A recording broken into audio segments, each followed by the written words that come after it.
Togo Info, le Togo à votre portée.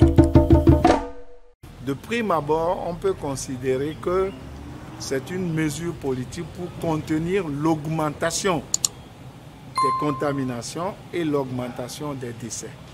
Nous avons tous vu que l'économie a été bloquée complètement et les pays européens sont obligés de mettre de l'argent dans les petites et moyennes entreprises et les usines pour relancer l'économie.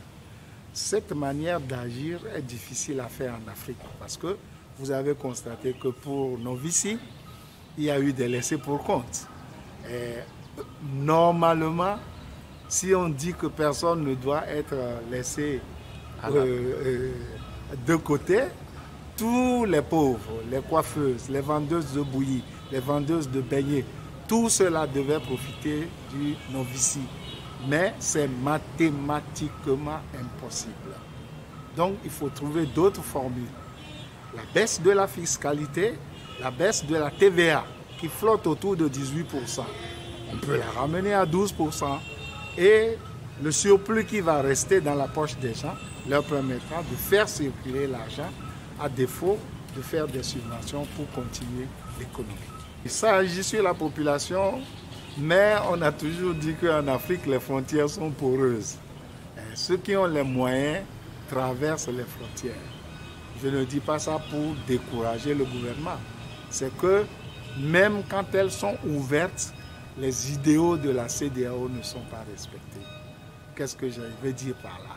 La libre circulation des hommes, des biens et des capitaux, ça ne fonctionne pas encore pour les 14 pays de la CEDEAO.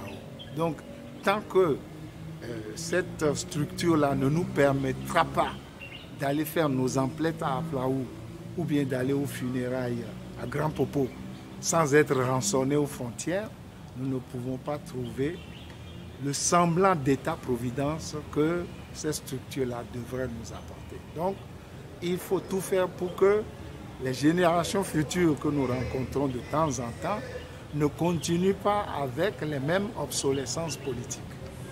Si on dit CEDEAO, c'est comme le périmètre de Schengen. Vous ne pouvez pas recevoir le visa pour la France et ne pas aller en Allemagne, en Italie, en Espagne. Pourquoi ce n'est pas comme ça en Afrique? Parce qu'on a enrichi les gardes frontières, les militaires, les policiers et les douaniers avec des rançons qui n'ont pas de sens. Parce que si l'argent circule abondamment de Lagos jusqu'à Dakar, vous verrez que notre visage sera transformé de fond en comble. Parce que ce qu'on ne peut pas trouver à Lagos, on peut le trouver dans la journée à Accra, si les frontières sont ouvertes 24 heures sur 24. Rapporter cela, travailler. Parce qu'au cours de notre adolescence, les femmes venaient d'Abidjan.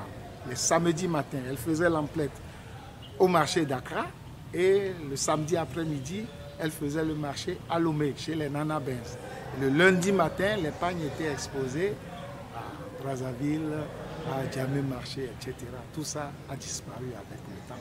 C'est pour ça que nous disons que confinement, c'est bien, mais si on ouvre les frontières, ce ne sera pas pour rançonner les gens.